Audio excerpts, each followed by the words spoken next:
Alors nous voici devant Saint-Sulpice de Favières, cette église Saint-Sulpice, qui est, d'après la tradition, la plus belle église de village de France. Alors elle date du XIIIe siècle et dédiée donc à Saint-Sulpice le Pieux, qui était évêque de Bourges, et qui, en passant dans la région,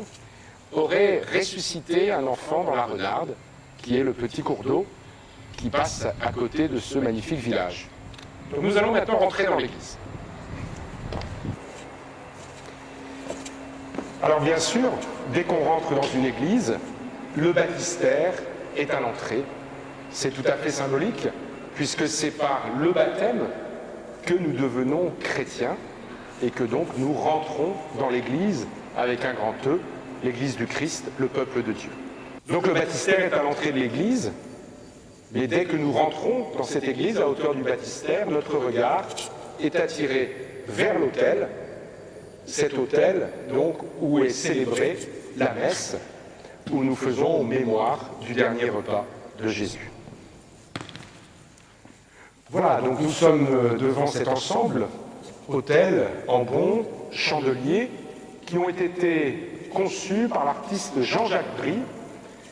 Cet autel est donc en laiton patiné et il est traversé par 7 ouvertures qui sont dorées à la feuille d'or. La lumière zénithale peut traverser cet autel,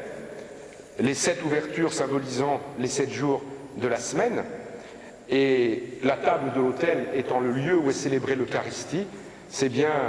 la lumière, l'Esprit Saint qui irradie l'autel et qui fait en sorte que le pain et le vin deviennent corps et sang du Christ. Donc le chœur de cette église Saint-Sulpice culmine à 22 mètres de hauteur, et vous avez cette magnifique verrière qui vient d'être restaurée et qui représente à droite la vie de Saint-Sulpice le Pieux et à gauche donc des scènes de la crucifixion et du procès de Jésus. Donc si vous passez cet été par Saint-Sulpice de Favières, eh bien vous ne serez pas les seuls, parce que depuis le haut Moyen-Âge, depuis le XIIIe siècle, des pèlerins sont venus en foule ici à Saint-Sulpice, ce qui explique la monumentalité de cet édifice. La chapelle des miracles, donc, qui est ici à ma gauche, eh bien, est